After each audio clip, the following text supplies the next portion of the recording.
getting on a higher vibration. I think I'm getting there. But my family, they're not there. And so I've had to But here's the thing. If you notice that they're not there, you're not there either. Okay. And that's hard because it feels like it's them not being there that is causing you to be aware of them not being there. But if you were really there, them not being there would be irrelevant to you.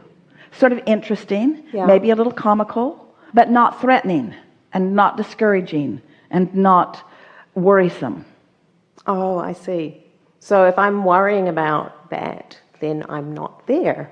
And because you can't worry and be there at the same time. So what you're actually saying to people is, I want to be on this high-flying disc, but I don't have the ability to be there unless you're there. So you get there, and then I'll watch you, and then I'll be there. Oh, so you have all the power in my life experience. So it's very conditional love I'm living. I need you to be this way and this way and this way. And then when I observe you, then I will have a response that will feel like this.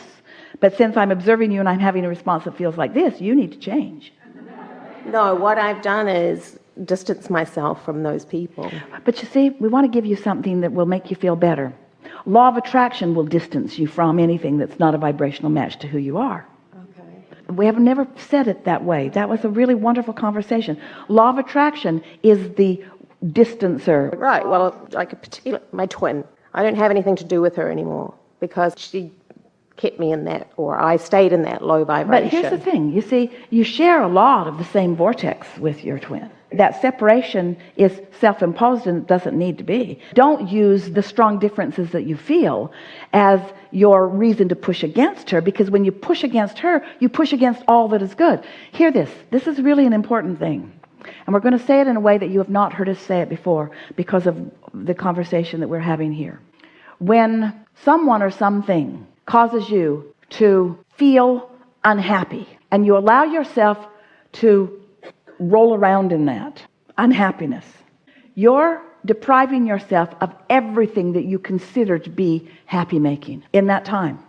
That's why the stakes feel so high, and that's why that you're so mad at them, because you can feel the tug of war between where you know you are and where you want to be and where you're being as a result of this thought or this situation or this relationship. But when you realize that you have the ability to accomplish, to practice, to master alignment with who you really are, then you're not threatened.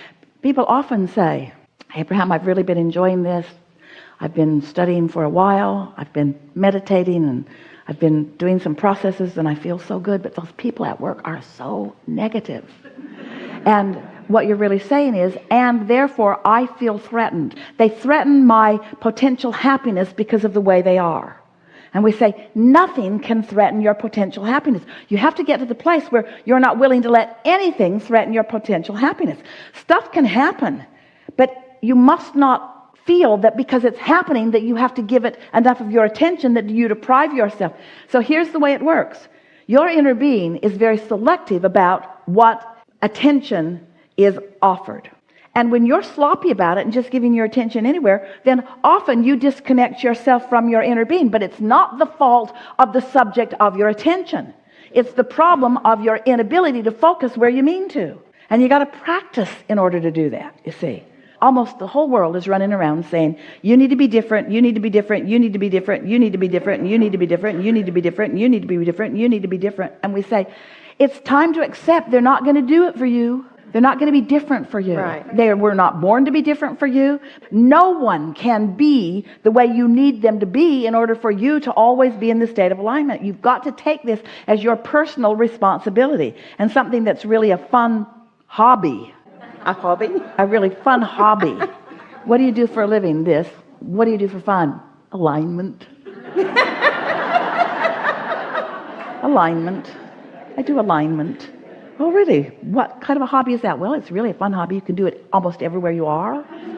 Just look for positive aspects and practice them. The more you focus on them, the more that comes to you. And just get so good at it that there's so much momentum that only good things show up in your life experience. Only good things, because you don't have the ability to see. In the same way that we were talking about the energy that some could see more proficiently than others, what you are translating, what you are seeing, has to do with where your expectation is and where your practice is. That's why we talk about step 1, ask. Step 2 is source answer. Step 3 is find that receptive mode. And step 4 is the mastery of that. It's not just the ability to focus, but the desire to feel good that is so strong that it inspires your willingness to focus.